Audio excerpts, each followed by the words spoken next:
All right. Welcome, everybody, to our Impactful Projects and Planning series.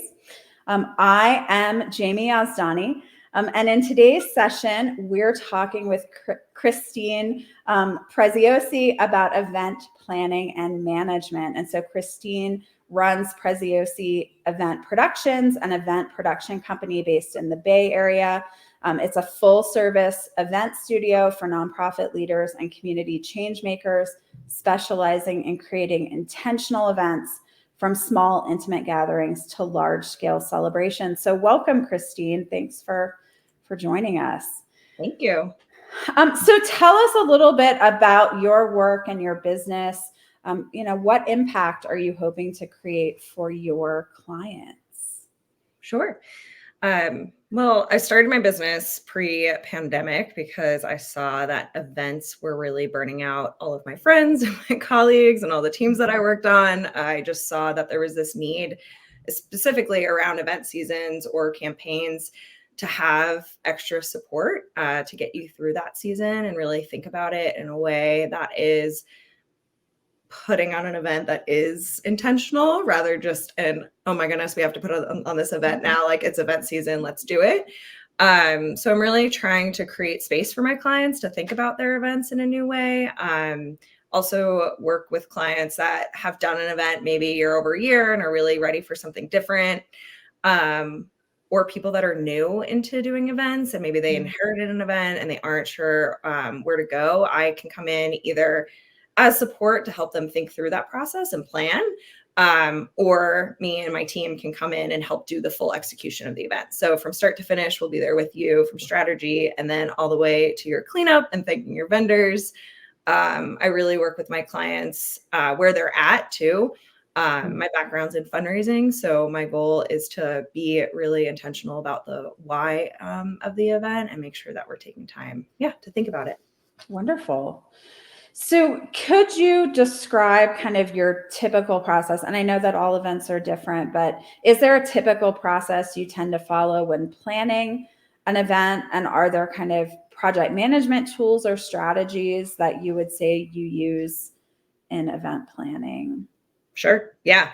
Event planning is project management. That was something that I really got, I think when we first connected, it was over project management was kind of newer for me and thinking about it that way. And then I realized, oh my goodness, I am a project manager.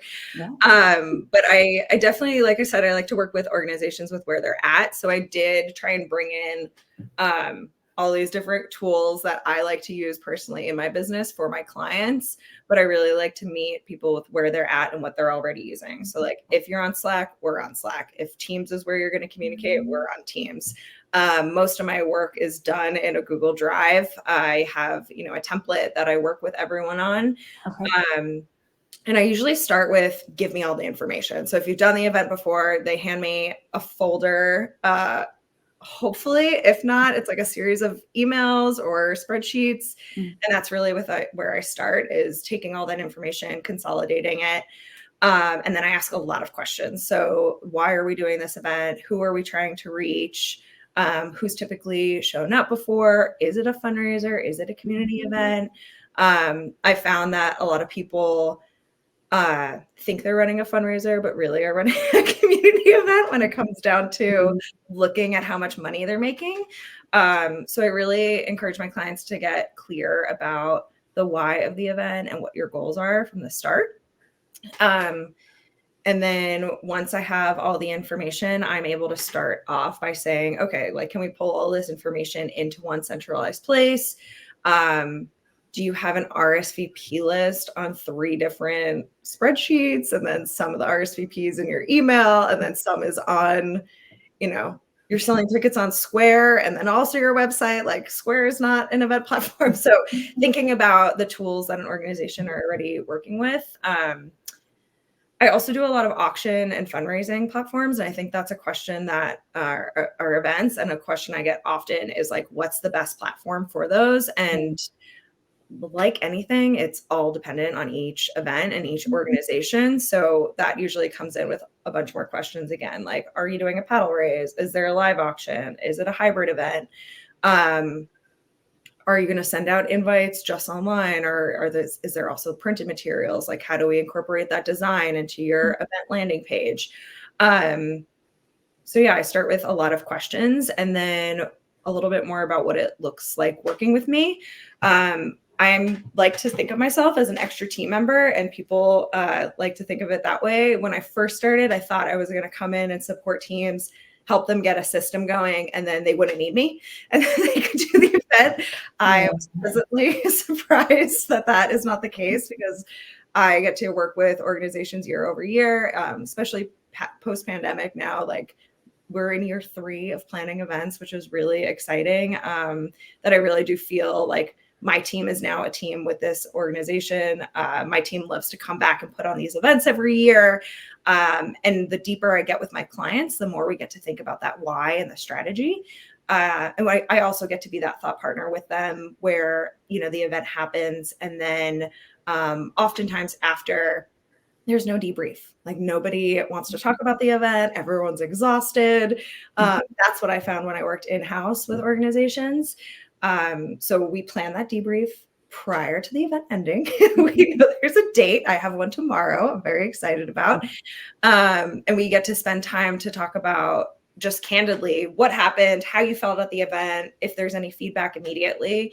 And then we write all that information down, because I think you think you're going to remember the next year and you never do. And having that source of where all that information lives when you're ready to think about the next event is so valuable. So that's really where I like to be with my clients. And whether I'm doing all the logistics for the event or just being a support to them as a consultation, I like to be that with them through that whole process. That's really great. Yeah, I love, there are 2 things that you said that I love. And, their best practice in project management is starting with the why, right? But also doing the debrief, because I do, particularly when organizations are having events year after year, but even if they're not, even if they're doing some capital campaign kind of event they don't plan to do, it's really valuable to document. And often, the people who helped with this year's event or this time are not around next time. And so they can't tell you what went well and what didn't. And I've been on a fair number of sort of association boards, which are, have a lot of programming and events. And a lot of times, if you haven't documented, it's really easy to kind of make the same mistakes over and over again. But if somewhere you've taken that time and kind of written down what worked and what didn't work, I think that can really have an impact for the next time people are planning an event. And so, yeah, that's really great to hear. I do think it's I find something similar with project management, that people imagine that my work with them will just be sort of like schedules and logistics, but I end up being more of a thought partner and kind of asking some of those more strategic questions. So I'd love to hear a little bit about any kind of trends that you're seeing in event planning for nonprofits, particularly ones that maybe you're excited about, although we can hear the ones you're not excited about too. Sure. Yeah, I think events are unique to the individual running them. Like, I had a call yesterday with a team, and I asked them, there was a desire for a theme this year. And I was I was reaching out to the team, and I thought a lot of them were going to say no, and everyone was super into it. So that was really exciting. But I think it's just deciding, it really goes back to that why. Like, I think that when I started, I know that I inherited some events when I was in-house that had been going on for a very long time. And thinking about what they looked like or could look like wasn't even an option. Like, we did not have space to think about that. Now, after the pandemic, things have changed. And I think that I'm starting to see with my clients where it's like, okay, well, we did this because, we moved from a seated dinner to a standing reception because we didn't want to put people at tables together. And now some of them are going back to the seated because their community craves that, right? And they're changing it to like a family style, and the tables are long instead of round. And people are not doing assigned seats, or I think some people are going back to that model too, of like a seated dinner with assigned seats, because they did a fundraiser and it didn't raise any money when they did a standing reception. So I think it really is unique to everyone, but I think the trend is having purpose and really spending the time to be intentional about the why. Like that is something that I think we were craving 5 years ago. Everyone was craving it. And now, with programs back and running and teams getting staffed fully, we have the space to really think about it. And that's very exciting for me. Everyone that I've been talking to lately is craving that space to think about their events differently. One of the other trends that I see that I really love is just thinking about the expenses and what we're spending money on. Events can be extremely wasteful. And that is something that I've struggled with personally is, if we're doing a big gala and we have a nice theme or we have amazing branding and we want to get it out there, what are we creating? And is it necessary? I love flowers and I love having those in centerpieces, but that's a conversation that we've been thinking or talking about a lot too, is do you need to spend money on a centerpiece? Do you really need, is that something that's going to enhance your event? And I've been to plenty of events where they just don't have them anymore. And that's totally fine, right? I think you can do something nice and that's intentional. Like I went to an event and they had a specific dessert that was meant something to the organization. And I thought that was very sweet. It was a little take home for everyone. Or I did another event and it was all about the future of food. And we thought about, okay, instead of, we're going to give everyone a gift and have something connected to the mission that's going to be really exciting for guests when they leave, rather than just, putting a piece of chocolate on a plate to have it. So it's more just thinking about, the why. And if there is no why, then get rid of it and no one's going to miss it. And I think it goes back to what you said too about like, that staff sometimes don't come back and then they do something that the team hated the year before. So really thinking about it, like if you're dreading it, you probably shouldn't do it. Events are supposed to be fun. Like I got into this business because I enjoy getting people together. I love getting people that are passionate and share the same values in the same room. I think that's where magic happens. That's where organizations are created. That's where they grow. That's where we make change in our industry. And if everyone is dreading it when they get there or exhausted by the time they get there, then they're not able to speak to their mission. And there's no point, right? In my eyes, I want my clients to feel like they're coming to something that they're excited about. And they also have the space to talk to the people that are there, because that's truly like the best part of the event. And I'd say the biggest trend for me and what I'm focusing on is getting my people into a space where they don't have to do any of the logistics, worry about anything the day of, and they get to talk to their people, sit down, enjoy a meal. And the people that I talk to are realizing that now. The development directors and executive directors, they're like, no, I should sit down and have a meal and enjoy it. So that's really exciting for me.